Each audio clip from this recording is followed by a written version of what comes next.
Hello बच्चों, मैं doctor Sharda कुमारी, महारानी माहेश्वर लता संस्कृत विद्यापीठ लोहना मधुबनी से।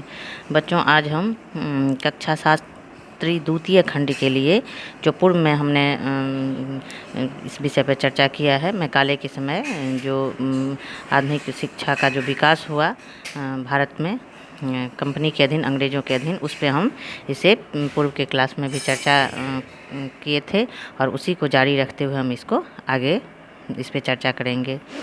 बच्चों, हमने इससे पूर्व में पढ़ा है कि लॉर्ड मैकाले ने इसमें महत्वपूर्ण भूमिका निभाई और लॉर्ड मैकाले और विलियम बेंटिक जो गवर्नर जनरल थे, उन दोनों के सहयोग से भारत में अंत में जो है सो पाश्चात्य भाषा में ही शिक्षा का माध्यम जो है वो तय किया गया, शिक्षा देने का माध्यम तय किया गया और पाश्चात्य ज्ञान विज्ञान को फैलाने और पाश्चात्य की जो भाषा संबंधी जो अंग्रेज़ी भाषा है उसी को आगे बढ़ाने की मान्यता मिली। इन लोगों ने भारत की भाषा को और ज्ञान को जो है वो तुच्छ मान करके और इन्होंने अपने आप को जो है वो श्रेष्ठ बताया। 1837 ईस्वी में फारसी की जगह जो है अंग्रेजी को सरकारी भाषा के रूप में मान्यता मिली।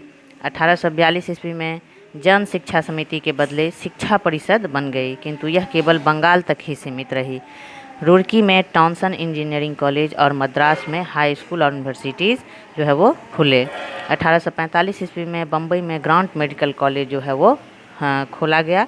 1846 ईस्वी में हम देखते हैं एलिफेंस्टन इंस्टीट्यूट में विज्ञान की उच्च कक्षा प्रारंभ की गई।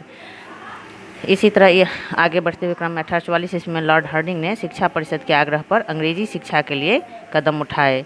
उसने अंग्रेजी शिक्षा और पश्चिमी शिक्षा को सरकारी नौकरियों का माध्यम बनाया।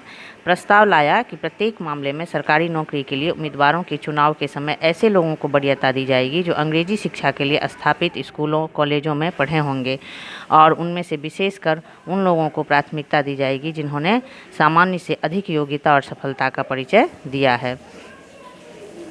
हालांकि जितनी बातें हम पेपर पे देखते हैं तय की गई, वो वास्तविक रूप में जो है वो ज़मीन पे नहीं उतर पाई, क्योंकि इन लोगों ने इस तरह की बात की थी कि जो यहाँ सरकारी नौकरियाँ होंगी उसमें जाति, रंग और अन्य तरह के आधार पे जो है वो भेदभाव नहीं किया जाएगा। भारतीयों को भी सरकारी नौकरियों में उच्च पदों पे नियुक्त किया जाएगा, लेकिन ऐसा नहीं हुआ। उच्च पद पे जो है भारतीयों को ये नियुक्त करने से कतराते थे। निम्न पद, क्लर्क तक का, जो किरानी तक का जो पद है उस पे ये भारतीयों को रखना चाहते थे और उसी के लिए ये उनको शिक्षित करना चाहते थे, ताकि इनका जो अपना प्रशासनिक कार्य थे उसमें इनको सहयोग प्राप्त होता रहे। भारतीय भले कितना भी टैलेंटेड क्यों ना हो, उसे पदाधिकारी का जो पद है वो कभी नहीं दिया जा सकता था। इनके मन में यही बात थी। भले ही पेपर पे ये लोगों को दिखा रहे थे, दुनिया को दिखा रहे थे कि हम भारत में इतना कुछ कर रहे हैं। शिक्षा परिषद ने अंग्रेजी संस्थानों के योग्य छात्रों को छात्रवृत्तियां देने की व्यवस्था की थी। यह स्पष्ट किया गया कि परीक्षा में उत्तीर्ण होने के लिए बेकन, जॉनसन, मिल्टन, शेक्सपियर आदि कृतियों का आलोचनात्मक ज्ञान होना चाहिए और इसके साथ ही प्राचीन और आधुनिक इतिहास, उच्च स्तर के गणित, प्राकृतिक इतिहास की मूल बातें, नैतिक दर्शन और राजनीतिक अर्थव्यवस्था के सिद्धांतों की जानकारी भी होनी चाहिए और साथ ही इतिहास, नीतिशास्त्र या राजनीतिक अर्थव्यवस्था किसी एक विषय पर शीघ्र प्रवाहमान और मुहावरेदार भाषा में लिखने की क्षमता भी होनी चाहिए। तो ये योग्यता का जो है परिमापक था कि इस तरह की योग्यता होनी चाहिए, लेकिन इस सबों में जो है वो पाश्चात्य ज्ञान विज्ञान को ही जो है वो सर्वश्रेष्ठ समझा गया और उसे ही मान्यता दिया गया। भारतीय शिक्षा जो कि प्राचीन काल से हम देखते हैं कि काफ़ी समृद्ध थी। यहाँ प्राचीन काल में संस्कृत में लिखे हुए ग्रंथ थे, पाली भाषा में बौद्ध या जैन ग्रंथ जो लिखे हुए थे, उन अन्य भाषाओं में उसमें भी हम देखते हैं कि भारत का ज्ञान विज्ञान काफ़ी समृद्ध था, लेकिन इस ज्ञान विज्ञान को जो है वो प्रायोरिटी नहीं दी गई। पाश्चात्य ज्ञान विज्ञान को ही सर्वश्रेष्ठ समझा गया।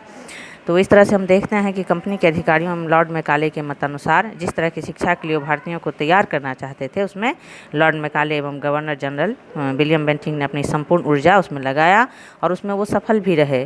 पाश्चात्य साहित्य को सर्वोपरि मानकर पाश्चात्य भाषा को ही शिक्षा का माध्यम स्वीकार किया गया।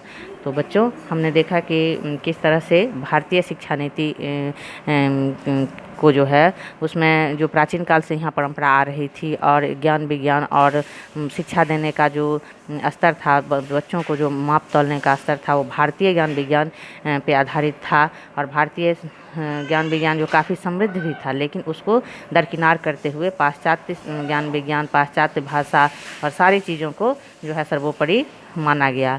वो इसलिए क्योंकि इनका जो मुख्य उद्देश्य था वो भारतीयों को शिक्षित करना नहीं था, बल्कि उन्हें अपने प्रशासनिक सहयोग के लिए ऐसे वर्ग को तैयार करना था जो कि अंग्रेज़ों का जो है पिछलग्गू रहे और अंग्रेज़ों की बात को समझे, उन्हें ही सर्वश्रेष्ठ समझे। तो आज के लिए इतना ही, और बात बाकी आगे हम चर्चा इस पे करेंगे। धन्यवाद।